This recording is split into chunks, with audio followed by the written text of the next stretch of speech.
Senator Grafstein is here tonight and is going to speak to us. So at this point in time, I would like to call upon him. Senator.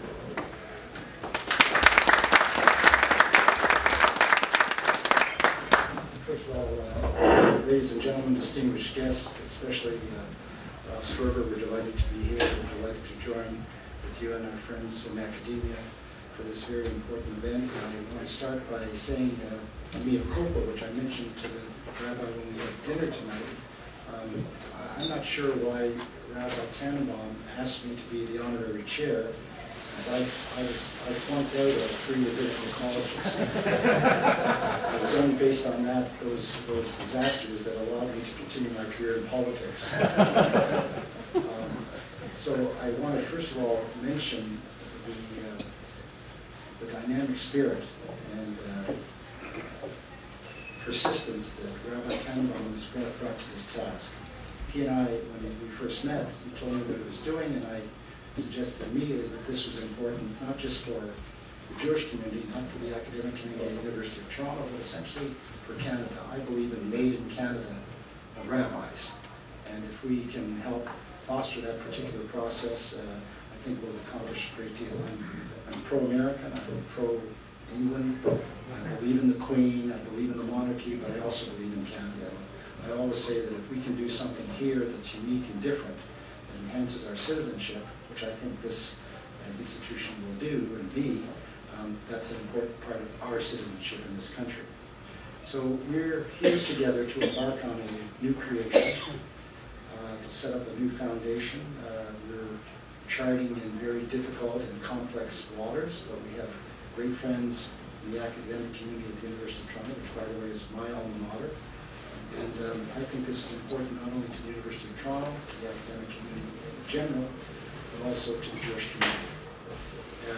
Made in Canada Yeshiva. Sounds really So I predict this institution will build new relationships, create a new affinity, establish a different type of approach to the University of Toronto, from which I graduated and which I love deeply. And the people, perhaps, who haven't studied the history of the University of Toronto, I refer them to a classmate of mine, Marty Friedland, who was a scholar of the University of Toronto, who wrote the one-volume history of the University of Toronto. And in it, and I expect that all of you who are interested in the history of Canada and the history of academics should read this one novel. It's almost a novel, in a way. And what it discloses is that the University of Toronto really wasn't a unitary state. It wasn't really a unitary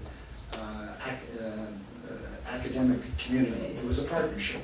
It was a partnership of religious colleges that joined together in a federation, and that was the basis upon which the University of Toronto evolved. And to add to the illustrious other religions that people at the University of Toronto, I think it will enhance not only that community, but also the Jewish community as well. So I want to thank all of you in the academic community that have opened up your doors and allowed the Jewish community, through this institution, to become a true partner at the University of Toronto. Let me conclude by, I'm an amateur academic, really an amateur academic, but I sort of read things, and I was trying to think of something that I could say that would be fitting and wouldn't embarrass me. And so I turned to the Zohar. The Zohar is called the Book of Lights. It's all about the Kabbalah. It started about 1300, 13th century, but before that, there was an interesting book called Bahir, I think it's pronounced Bahir, and that predated the Kabbalah, and predated, it was a source book for the Kabbalah, and it predated the Zohar by about 200 years. It was published in Provence, in France, about 1139 or 1140. And when you read this book that's been recently translated, there have been a number of translations, it talks about the foundation of great ideas. Essentially, it's the foundation of the mind. And in it, there's a number of principles, and I think these principles are the ones that should guide the establishment of this institution. Because Bahar means brilliant, because it's all about light and bringing light and enlightenment where there's darkness. And here are some of the principles that you can read in this book, and I try to simplify them, so you'll forgive me, these great academic scholars, if I've misinterpreted what the principles are. But they're not very complicated. They're based on wisdom, understanding, truth, love, strength, beauty, splendor, and above all, at the bottom, a foundation.